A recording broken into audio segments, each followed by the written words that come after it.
चल जाबो भैया गा मौली दाई के दरबार।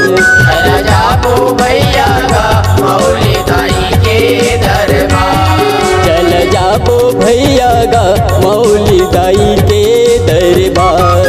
चल जाबो भैया गा मौली दाई के दरबार। चैत कुंवर माँ मेला भरा थे, दुरिया दुरिया ले लोग सब आते। चैत कुंवर माँ मेला भरा थे, दुरिया दुरिया ले लोग सब आते। माँ माया के दुआर चल जाबो। चल जाबो भैया गा मौली दाई के दरबार। चल जाबो भैया गा मौली दाई के दरबार।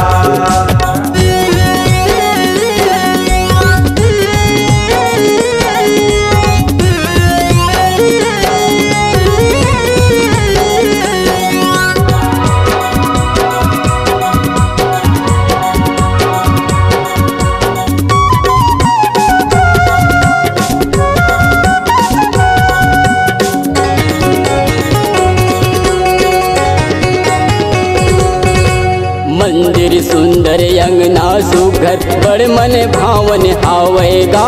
बड़ मन भावन आवे।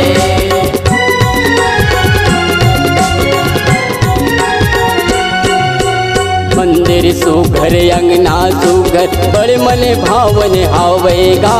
बड़ मन भावन आवे। सागर जैसे भरे सगुरिया किशन बंसी बजावेगा। किशन बंसी बजावे। राधा किशन जी आई है विराजे, दुर्गा मैया आई है आसन लगाए। राधा किशन जी आई है विराजे, दुर्गा मैया आई है आसन लगाए।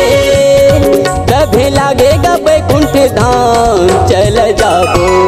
चल जाबो भैया गा मौली दाई के दरबार।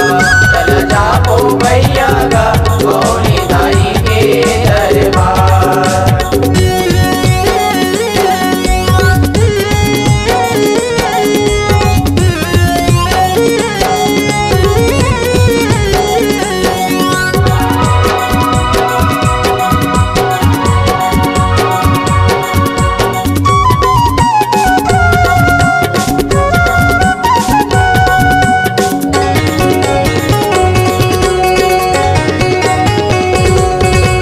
लक्ष्मी नारायण के मंदिर बने, तुलसी मैया है दुआरी माँ। तुलसी मैया है दुआरी माँ।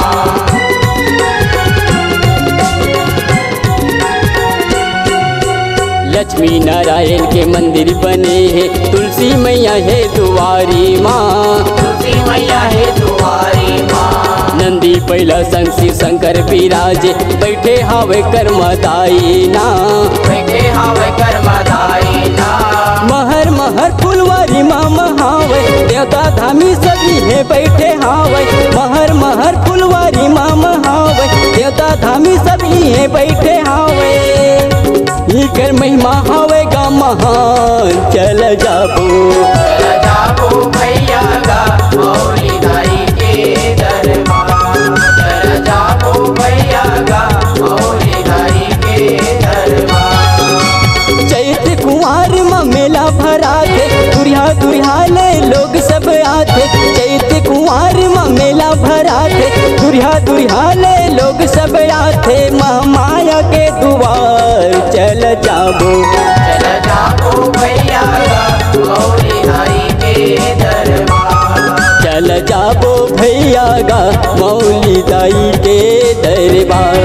चल जाबो भैया गा मौली दाई के दरबार। चल जाबो भैया गा मौली दाई के दरबार। चल जाबो भैया गा मौली दाई के दरबार। अगर आप अपनी आवाज को एक नया आयाम देना चाहते हैं तो चले आइए मल्टी ट्रैक डिजिटल रिकॉर्डिंग के लिए संपर्क करें HK म्यूजिक कंपनी, कोटा डबरी, चांपा, छत्तीसगढ़। मोबाइल नंबर है 9329238487 और 8085380339।